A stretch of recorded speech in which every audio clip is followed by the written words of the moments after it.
I don't know about you, but this insane summer heat has me on full-time couch mode. Can I let you in on a little secret? I get to make a little extra money during couch time by just playing games on my phone. And so can you, thanks to today's sponsor, Free Cash. Now, in case you missed our last video about them, Free Cash is the fun and legit way to get paid to test and play new games, apps, and other services. Most folks are on their phone for at least an hour a day, so why not get paid to do it? Free Cash has over 5,000 apps and games to choose from, so there's something for everyone. It's super easy to set up, too. Sign up, enable app tracking, pick a game, and get paid. I recently switched it up from Disney Solitaire to a new game called Dice Dreams. It's a great way to spend a few minutes and make a little extra cash each day. I just made $8 since starting, and it's truly legit. They have a 4.7 out of 5 Trustpilot score. Honestly, it's so easy and fun that I don't see why you wouldn't give it a shot. Plus, when you're ready to cash out, they have the options to send it to PayPal, your bank, or an Amazon or Visa gift card. So what are you waiting for? Sign up using my link or my QR code and you'll get a $10 bonus after completing your first offer. I really enjoy this, and it's the most fun way to earn a bit of extra cash each day. Let me know in the comments what you're playing once you sign up on freecash.com.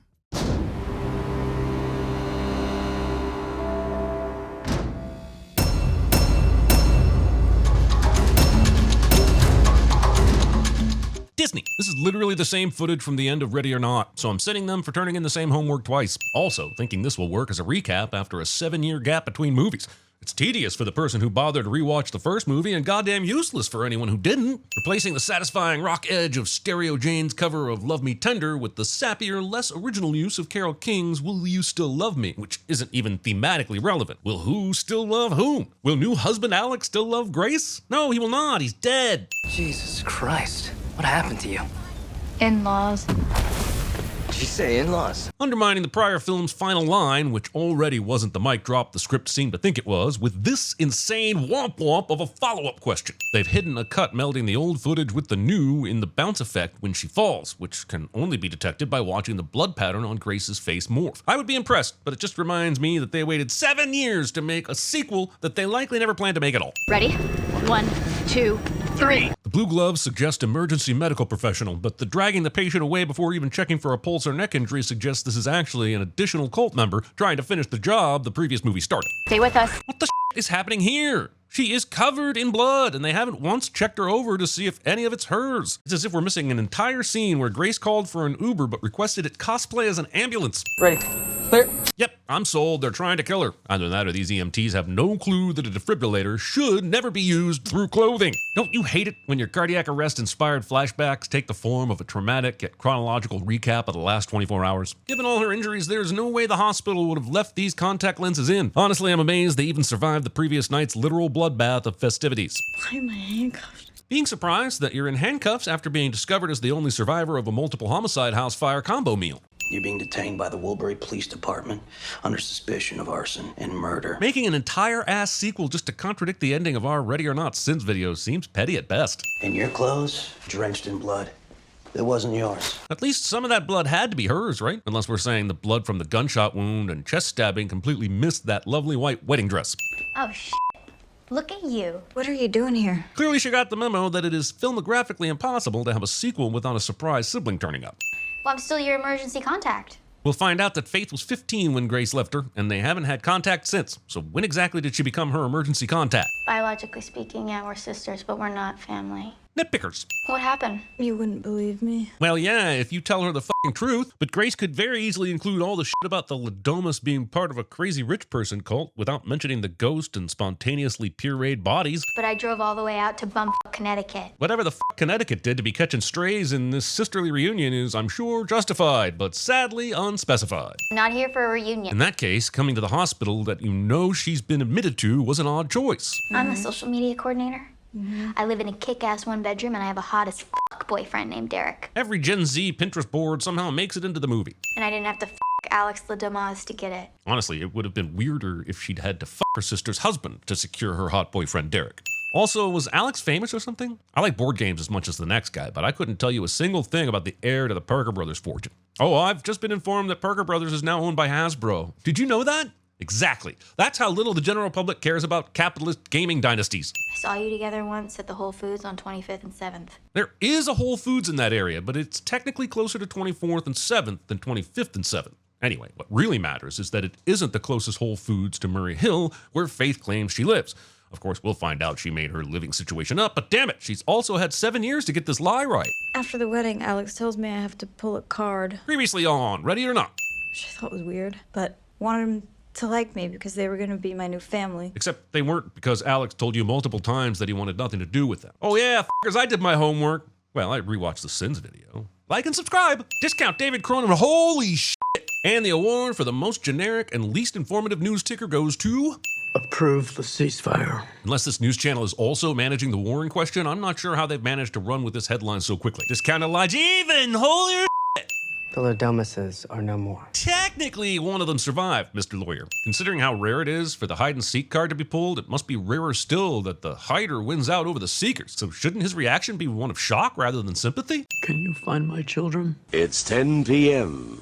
Do you know where your children are? Premature textibration. Chen Jing has a goat-legged satyr wearing a top hat as her phone's lock screen, and Ignatio's production company has a goat man as its logo. Because every single aspect of these people's personality must be Satan. Yeah, because actually my job, it's just beach. In case you confused it with Shanghai Nights. In case you confused it with Madrid, Connecticut. In case you confused it with Atlantic City, New South Wales, New Zealand. In case you confused it with London, Colorado. Discount Sarah Michelle Gellar, holiest of holy vampire slaying holy shit. The bride survived. Rumor has it that every time a movie mentions the bride, somehow, somewhere, Uma Thurman's feet are degloved. Kids. Also, Ready or Not 2 robs us of the opportunity to see David Cronenberg playing the hunter in a game of deadly hide-and-seek, and the universe is worse off for it. Hospitals who remove the blood and viscera from a patient's body but half-ass the hair cleanup. I can't wait for you to tell me about that goat pit. Imagine getting a head start on your other cult members and blowing it by killing the useless cop instead of the actual target. Also, Grace and Faith sure are lucky that Wilkinson's signature weapon are these inconvenient throwing knives instead of a machine gun, nerve gas, or tactical nuke. Also, here I come also, there must be rules about playing their murder game in public, right? Or does Mr. LaBelle now need to kill every witness in this hospital? As we watch Grace aggressively slam into this door, I have some questions about when exactly we are. It seems that the elder Danforth was updated the morning after the Lodomas met their end, and he then immediately told the rest of the family. It's then logical to assume Cocaine Ken left New Jersey ASAP for the 3 to 4 hour road trip to Connecticut, meaning we have every reason to believe this is still the day after the initial hide-and-seeking. Which brings me back to Grace slamming into this door as if she isn't nursing a puncture wound to the shoulder and a gunshot wound to the hand she picked up maybe 16 hours earlier. I know cocaine will do heinous shit to a person, but I still don't know why he thinks his fuck the rules attitude will save him from the rules fucking him into a smoothie. This can't be happening again. It does seem pretty unlikely, doesn't it? But the studio gods need a tribute, and this IP goat is still ripe for milking. These murder games seem especially unbalanced when the seeker can just teleport wherever he wants. Not so good at hide and seek now! To be fair, you didn't even tell her she was playing. This is basically the same as saying, not so good at Olympic curling now, and then stabbing her. Deus ex blood kakin. Also, the members of this cult have only ever exploded after they've broken some element of the deal. Not a single one has or will be exploded to preemptively prevent a rule break. I mean, what if he'd missed or bailed at the last second? Why not blow him up as soon as he had the thought to come here and kill her? I guess we'd have an 18-minute movie with a very unsatisfying ending. And I, for one, would be very satisfied with that. Can't fight in this gown. No time to look for new clothes. Grace getting back into the bloody wedding dress almost feels like this sequel nodding to the fact that this is just going to be the first movie all over again. The reason I say almost is because this is the last attempt at any self-aware winky-winking. Faith stands there like a pervert at a peep show instead of helping her sister pull up the zip, which would have been agony to do alone given the whole stab wound in her shoulder that happened probably 16 hours ago. No time to look for new clothes, but I will die before I run around in anything other than these Converse that take 7 hours to tie up. The lawyer and his posse really bet all their chips that Grace would be running toward the elevator instead of taking the stairs, didn't they? Looks like Mr. Wilkinson tried to kill the girl before the game could begin, and condemned his entire bloodline to a premature end. Yet they withhold from viewers all the glorious reaction shots to Bill's family members exploding in random and presumably, at least in some cases, public places. That's what happens when you break one of Mr. LaBelle's rules. Is a secondary consequence exploding exposition? And who might you be? Couldn't she just be a random patient or visitor who got caught in the crossfire? Why would he assume that she has any connection to Grace? And right then I knew that we were both going to make it. There is at least a 41% chance that this is bullshit. Fortunately, we have a gas leak. Are you fucking kidding me?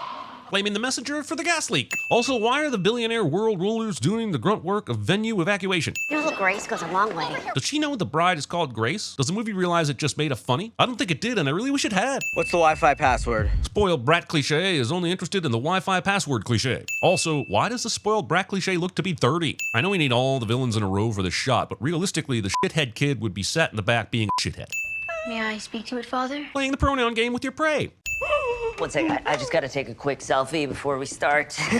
Yo! Every single one of these rich assholes has to be strumming their asshole guitars to 11 just in case we were in danger of feeling any empathy for them when they're eventually maimed, stabbed, and or chunked. This girl bested the Ladomises. And Bill Wilkinson. While she absolutely held her own against the Ladomises, their own stupidity handled 90% of the legwork. And Mr. Premature Liquidation 100% took himself out of the game. Wait. So does that mean that you're playing now? As we are twins, we will both be taking the field, yeah? Jesus, this ancient rich asshole even had a loophole in place for twins? Also, we'll find out that the eldest family member takes part in the games first. So, unless they came out simultaneously, one of them is definitely older than the other, and they would not be competing at the same time. I am the sole attorney for Mr. LaBelle. He said chief arbiter of exposition, strangely. The organization is led by a council made up of the heads of 6 families. Thinking every successful Kill 'Em All movie needs a sequel that expands the initial lore into a world-dominating cabal of secret slayers. The John Wickening of all things is upon us. On the council, there is one seat with more power than the others. And, believe it or not, you've been given an opportunity to win the high seat. Let's get this straight. Sometime way in the past, Mr. LaBelle or Satan or whatever bargained with a bunch of rich families and gave them the keys to the world. But then he decided to make a ton of fucking weird-ass rules that would result in said families dying horribly under very specific circumstances. One such rule might just result in some poor random soul actually leading said organization, but only if they win 2 games of hide and seek. Why does Satan give a sexy about any of this? It's very rare that someone survives a game, so it comes with this reward. Calling being involuntarily reinserted into the Succession Hunger Games when you still have a hole in your hand a reward, and adding your sister's likely death to the balance as the cherry on top. Man, Satan is a motherfucker. This clause is so fucking stupid. Titus would be litigious at stupidly specific cult clauses sins. You never know. Mrs. Ladomas could win. Foreshadow chuckling. Can I have a cigarette? No. Mocking someone at the expense of shortening your own life certainly is a flex. Your sister's existence was quite a surprise. You told the Ladomases that you had no family. And the families controlling the world's media and political apparatus just took her word for that, instead of investigating it for themselves. Although that would require explaining why it even fucking matters that she has a sister either way, beyond making Faith feel like shit, of course. Grace and faith.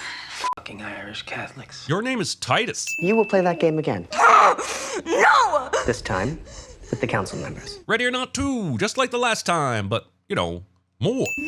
Now, we must fill the seat by dawn, or Mr. LaBelle will be very upset. But there are 2 seats missing. Why doesn't he give a fuck about the other seat? Why isn't there a ball off of that shit? I'm still not playing. Prunella, kill the sister. I don't know what she expected would come from I'm not playing. That they'd let her go? That they'd kill her but let her sister go? I hear satanic cults are very charitable and empathetic like that. The game will begin at exactly 2:31 p.m. In observance of the exact time Mr. LaBelle... The exact time he was interrupted while saying something seemingly important in its specificity but never revisited. You ruined my life. And I don't even know who the fuck you are. Stealing from Thanos without realizing he was stealing from M. Bison. Movies continuing the myth that knocking someone out is as easy as a quick injection. The council members must use a weapon that existed during the period in which their ancestor made his or her bargain with Mr. LaBelle. Forcing them to use old-timey weapons in the first movie was fun and helped to balance the playing field. All this movie does is expose how insane that is now that one of the families is able to use sniper rifles and automatic weapons. In the unlikely event that any of the hunters should perish, Assuming the killer of an entire family isn't prepared or able to kill again.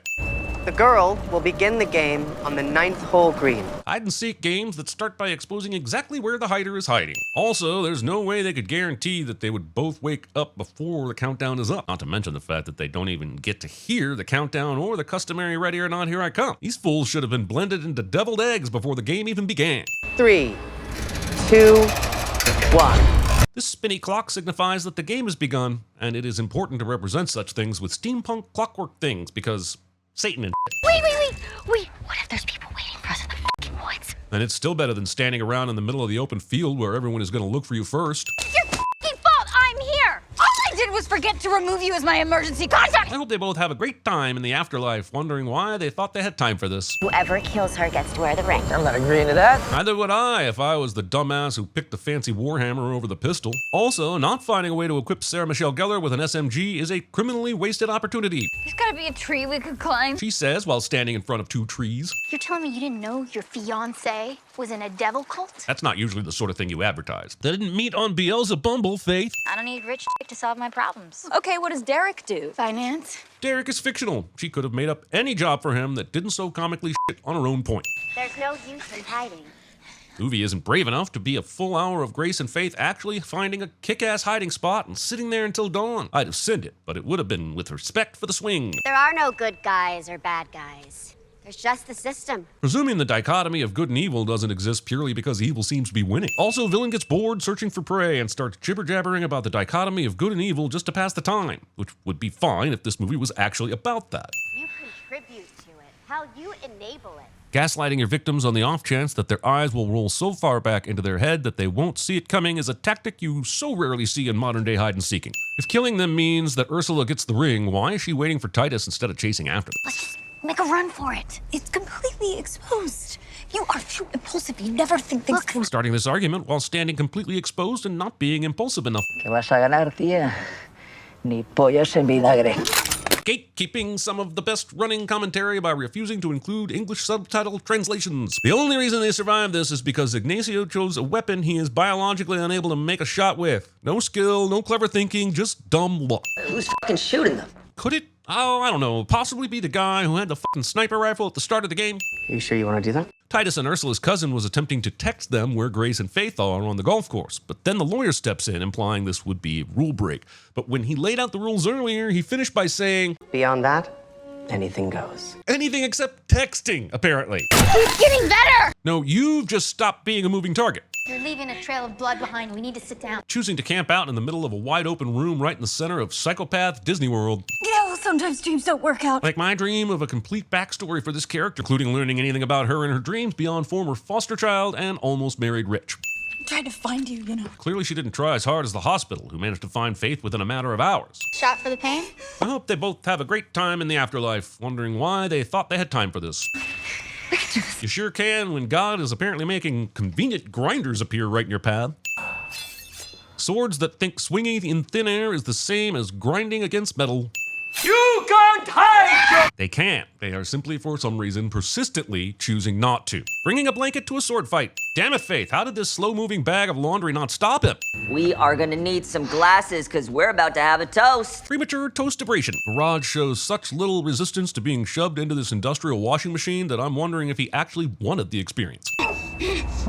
Bath time. Trying to make bath time the new yippee-ki-yay. Also, they both seem to be feeling pretty about laundering this man, which is weird considering they didn't have to kill him. If it's just the elder family member that's allowed on the field of play, then they could have just left him locked in there, right? I don't see how he could escape himself. His brother won't be able to rescue him, and it's not in the interest of the other families to let him out. So here is where he would stay for the duration of the game. Is it safer to kill him? Sure, but will they sleep better? An industrial washer would 100% kill a man, but it wouldn't do it this quickly. They take about 10 minutes to get up to temperature, unless this one happens to be running on heated plasma for some reason. No. Somehow this phone is not only intact, but still works after a trip through a skin-meltingly scalding industrial washing machine when my alleged waterproof phone can't stand just one tumble into the toilet. Are you saying you want to abdicate your status as head of the Rajan family? And make my wife hunt. Yes. I could spend 27 minutes alone just talking about how insane this choice is. Varun is worried his general cowardice and lack of any real-world skills means he might die if he joins the game. So he gives up his place as the head of the house and all the worldly influence and drugs that come with it. But the thing is, he doesn't even have to fight. He can just go out there, pretend to hunt for Faith and Grace, but never find them. The other families aren't allowed to kill him, so Grace and Faith are the only threat. He can just run the clock down. Sure, he doesn't get to be leader of the council, but he's still head of his own family. It isn't hide and seek and the seeker dies at dawn, my man. Motherfucker! Martina absolutely freaks out at Varun's choice, meaning she also doesn't see the upside either. You don't have to fight.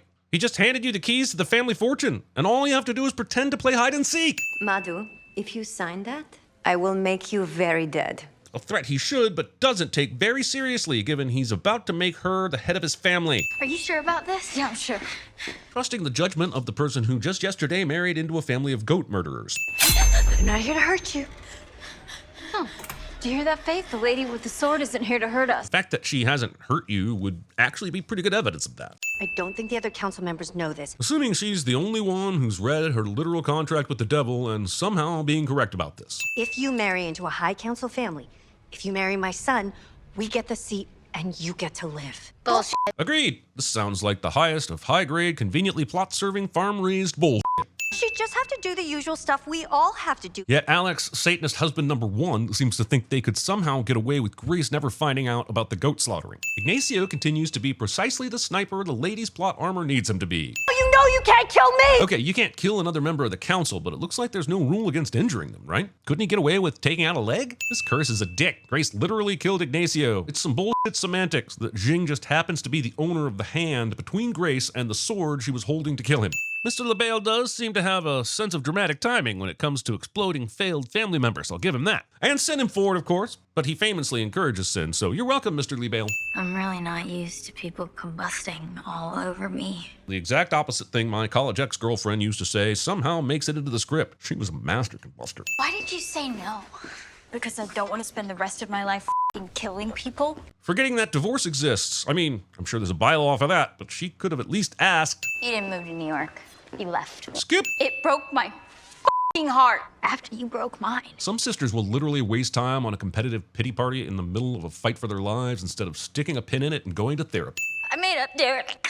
Making up a boyfriend and still coming up with Derek in finance. Where are they? Since we know you own the phone company and you know they have Viraj's phone, can't you just track them? God, why can't you corrupt oligarch correctly? Also, speaking of tracking phones, what if the next member of Viraj's family had location sharing turned on? All this time, Faith and Grace don't seem to care that they've basically been carrying around an air tag in their pocket. Wait there at the gate and they will see you. I'm confused by Grace and Faith's restraint here. Okay, they apparently want them alive so they can help them with the gate, but would a maiming hurt? Like, something that prevents them from inevitably fighting back? So, we knew it was your voice on the phone, dumbass. Playing it so cool during the call in question that this plot-conveniently timed revelation does not feel believable. Him out of the way, the seat's all mine. Well, that's some cold-blooded shit. Yes, absolutely shocking that the devil-worshipping serial killers don't have any qualms with sibling aside. Shut the f*** up! Grace falls into the classic trap of forgetting that guns can, on occasion, work, even if you aren't standing right in front of the person you're aiming at. Rumor has it they even work if you're stood completely out of gun-swiping distance of your target. Martina turns pretty aggressively, but is saved by the car knowing that was a bad idea and ignoring her completely. What? I think she's leaving, boss. She is indeed! But why isn't that a rule break? You've got this giant-ass book of rules, and yet so few are actually shared. Of course, Faith doesn't run, which would have been the smart play because she really could have gotten help.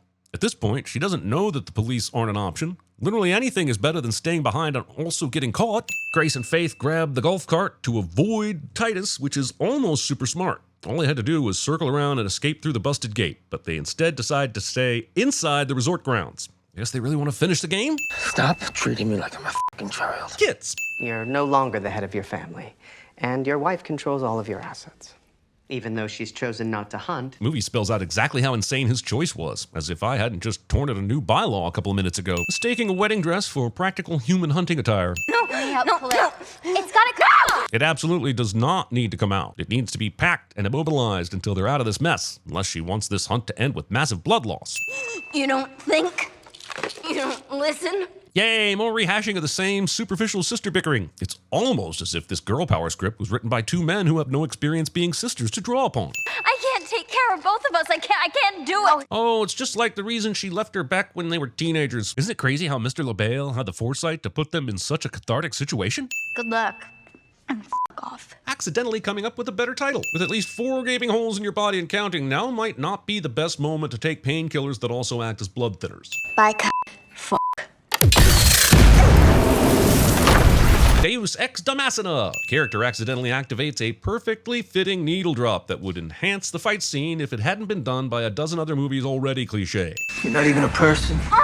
Just a collection of organs and Meaningless opinions approximating a personality. Thing 90% of the comments section says when I dare to send their favorite movie somehow makes it into the script. A face full of pepper spray is not easy to wash off and will persistently f your vision for at least 15 minutes. It will not, as this movie suggests, be cured by the end of Bonnie Tyler's total eclipse of the heart, even the 10-minute extended version. I'm gonna kill you now. He will not. This security booth loved the first movie so much that it decided to furnish Grace with an almost identical lock and load suit-up moment. Also, huge wasted opportunity to have Grace stop and check that these shells aren't decorative. Faith being dragged to the lodge at the exact moment Grace is in the security booth so she can see Faith being brought into the lodge. Grace will use a significant amount of her ammo on this door. A righteous kill for sure. I'm sure she won't come to regret this. Let's dance.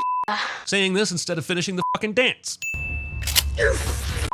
Yeah, but fuck that door, am I right? That glass may be 2 inches thick. Why did the pantry door that apparently doesn't even have a functioning lock require bulletproof glass? Are the vegetables at this resort regularly under threat? I swear to Mr. LaBelle that no harm shall come to you or your sister. It seems that swearing to Mr. LaBelle actually carries some spontaneously explosive consequences, meaning Titus needed to be much more specific with his swearing. He didn't include that they had to be married or anything. Dude, you've got a lawyer right there. Titus and Ursula focus on giving Grace a makeover instead of treating the wound in her shoulder before his new bride bleeds out. Rich asshole smokes huge stogie to demonstrate rich assholery cliche. Grace, I never wanted to hurt you. Citation needed. You have hope. Introducing Grace and Faith's third sister in the last 15 minutes. Ursula has this very incriminating conversation about controlling Titus with the door wide open. Turns out Ursula would suck at both ends of hide and seek. You mentioned the rules. There's nothing in the rules about killing a family member. Take a note of that, Grace. It's very obvious that it might just be important later. Try to keep me in check now. Would you look at that? Suddenly bath time doesn't seem so lame. After Frankenstein, this might be the second most faithful adaptation of Wuthering Heights in recent memory. Holy shit, that is so much all the overcandling. I bet Mr. LaBelle died waiting for this room specifically to be lit. Usually when there's a room of hooded people, I'm expecting someone surprising to pop out, like Adam Brody's character from the first movie. Oh shit, Henry Czerny was in the first movie and he loves doing this shit. That would be amazing. Wait, is one of them gonna be Tom Cruise? God damn it, when is Hollywood gonna hire me? Shamhamfarash. I have no idea what that means, but I am confident the White Devil in Ace Ventura said something similar, and that can't be a coincidence. Chicago! Okay, I looked it up, and essentially the origins and bastardization of the Shamhamfarash involves 72 angels, the unpronounceable name of God, and a, respectfully, shitload of Bible math. All of which is more interesting than going through yet another satanic ritual in a horror movie. With all of this regular signing in blood, you'd think their hands would be scarred to shit. You may kiss the bride.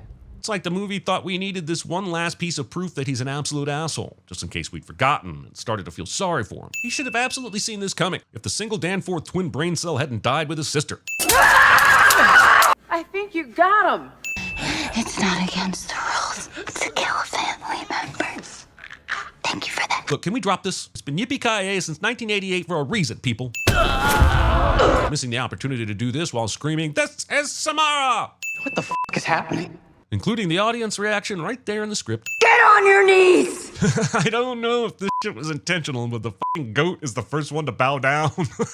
I mean, goddamn. I'd give that a sin removal if I could prove it was intentional, but right now it's got me cackling through a moment that should be cathartic. I could lead this operation.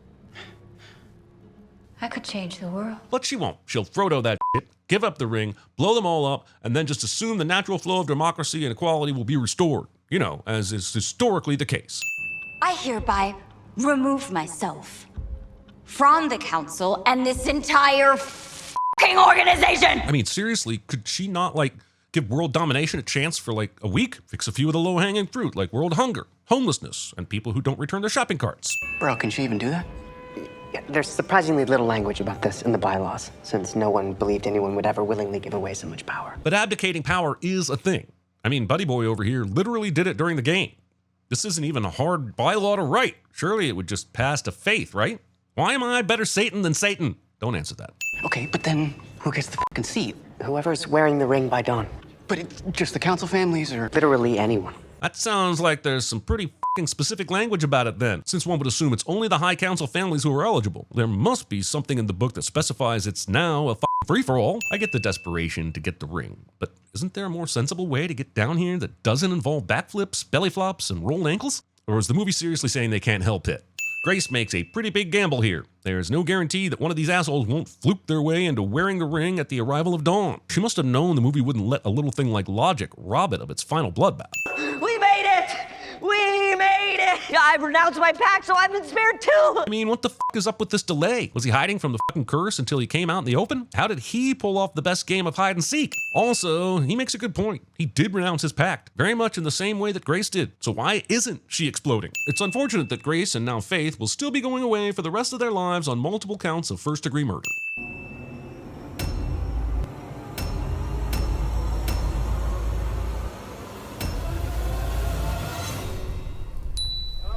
Damn you!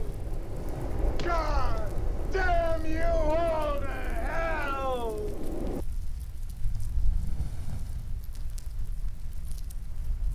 Thanks again to Free Cash for sponsoring today's video. If you're interested in making extra money by playing some games, click the link in the description below or sign up using the QR code. Now I'll keep you posted on what my next favorite game is. Let me know what yours is down in the comments.